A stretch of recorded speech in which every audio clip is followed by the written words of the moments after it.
Hello friends, welcome back to Reena's kitchen. આજે આપણે બનાવીશું ગણપતિજીના પ્રિય મોદક. આ મોદક રસમલાઈ મોદક છે, જે ઘરમાં રહેલી ખૂબ જ ઓછી સામગ્રી સાથે બનાવીશું. આ મોદક બનાવવા ખૂબ જ સરળ છે. આ મોદક એટલા સરળ છે કે તમે રેસીપી જોઈ અને તરત જ બનાવવાનું મન થઈ જશે. તો ચાલો આ સરળ, ટેસ્ટી અને હેલ્ધી મોદકની રેસીપી જોઈ લઈએ.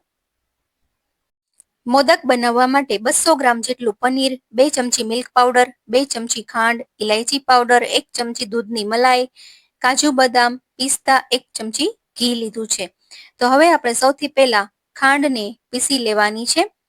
તો મિક્સર જારમાં ખાંડને એડ કરી અને પીસી લેવાની છે, જેથી ખાંડ એકદમ સરસ મેલ્ટ થઈ જાય અને ખાંડના ક્રિસ્ટલ મીઠાઈમાં ન આવે. તો ત્યાર પછી હવે આપણે અહીંયા 200 ગ્રામ પનીર લીધું છે.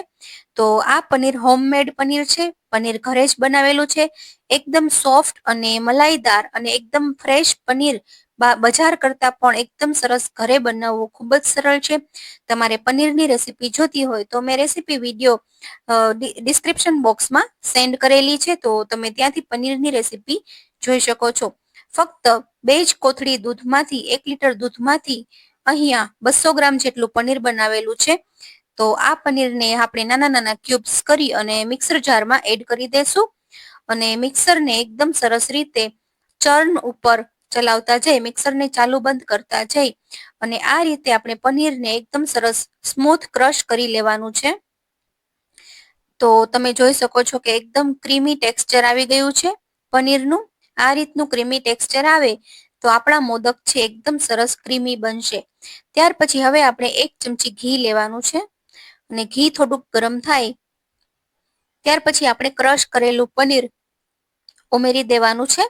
ગેસની ફ્લેમ સ્લો ટુ મીડિયમ રાખવાની છે. હવે અહીંયા બધી જ સામગ્રી ઉમેરી દેશું. તો દળેલી ખાંડ ઉમેરેલી છે, મિલ્ક પાવડર બંને 2 ચમચી લીધા છે, થોડીક દૂધની મલાઈ અને ત્યાર પછી હવે આપણે બધી જ વસ્તુને એકદમ સરસ રીતે મિક્સ કરી દઈશું અને ગેસની ફ્લેમ સ્લો ટુ મીડિયમ રાખવાની છે અને ફક્ત 5 થી 7 જ મિનિટ માટે કોન્સ્ટન્ટ આ રીતે આપણે પનીરને ચલાવતા જવાનું છે, જેથી પનીર છે એ પેનના તળિયે બેસશે નહીં. થોડી વાર થશે, 2-3 મિનિટ પછી આ રીતની લૂઝ કન્સિસ્ટન્સી થઈ જશે, એકદમ મલાઈ જેવી કન્સિસ્ટન્સી થઈ જશે. તો આપણે હજી અહીંયા 5 મિનિટ માટે પનીરને કુક કરવાનું છે.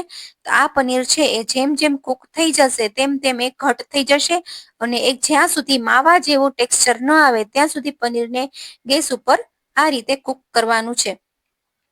તો તમે અત્યારે એકદમ સરસ સુગંધ આવી રહી છે. તો ઇલાયચી પાવડરથી એકદમ સરસ ફ્લેવર આવે છે. તો ધીરે ધીરે તમે જોઈ શકો છો 7 થી 8 જ મિનિટમાં પનીર એકદમ સરસ રીતે માવા જેવું થઈ ગયું છે અને પેનની સાઈડ છોડી દીધી છે. એટલે એનો મિનિંગ એ કે આપણું પનીર છે એ એકદમ સરસ કુક થઈ ગયું છે. ત્યાર પછી આપણે કાજુ બદામ સમારેલા ઉમેરી દેશું અને પછી હવે આપણે ગેસની ફ્લેમ બંધ કરી દેશું.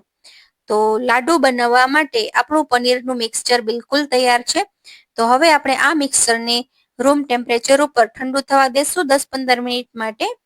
10-15 મિનિટ પછી રૂમ ટેમ્પરેચર ઉપર ઠંડુ થઈ જાય ત્યાર પછી રોઝ પેટલ્સ ઉમેરવાની છે અને બધી જ વસ્તુને એકદમ સરસ રીતે મિક્સ કરી દેશું. તો હવે આપણા મોદક બનાવવા માટેનું મિક્સચર બિલકુલ તૈયાર છે. તો બજારમાં આ રીતના મોદક મોલ્ડ કોઈ પણ વાસણવાળાની દુકાને ખૂબ જ સહેલાઈથી અને ખૂબ જ ઓછા ખર્ચામાં મળી જાય છે. તો આ મોદકના મોલ્ડથી જ આ મોદક સરસ બને છે. તો મોદક તમને એવું લાગે તો તમે મોદક લઈ શકો છો અથવા તો હાથથી તમે નાની નાની લાડુળી પણ બનાવી શકો છો. એક વખત આ રેસીપી ચોક્કસથી ટ્રાય કરજો, બનાવવા જેવી છે, ટ્રાય કરવા જેવી છે. તો આ રસમલાઈ મોદક બનીને બિલકુલ તૈયાર છે ફ્રેન્ડ્સ. એકવાર આ મોદક ચોક્કસથી ટ્રાય કરજો અને ગણપતિ બાપાને જમાડજો. ખૂબ જ સરસ બને છે. એટલા સ્વાદિષ્ટ બનેલા હતા કે હું તમને શું કહું, તમે જ્યારે બનાવશો, તમે જ્યારે ટેસ્ટ કરશો ત્યારે જ તમને આઈડિયા આવશે.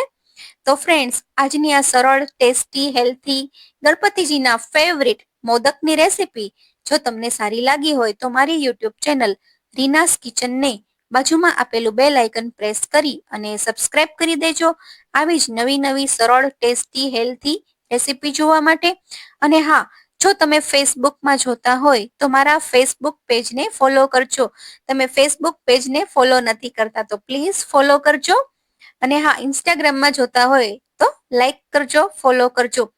તો અહીંયા તમે કમેન્ટ્સ પણ કરી શકો છો. હું તમારા બધાની કમેન્ટ્સ રેગ્યુલર રીડ કરતી રહું છું. તમે કયા ગામથી, તમારું નામ શું છે, તમે ક્યાંથી રેસીપી જોઈ રહ્યા છો એ પણ મને કમેન્ટ સેક્શનમાં જરૂરથી જણાવજો. તો હું રીના ફરી મળીશ નવી રેસીપી સાથે. Thank you for watching. Bye bye. Take care.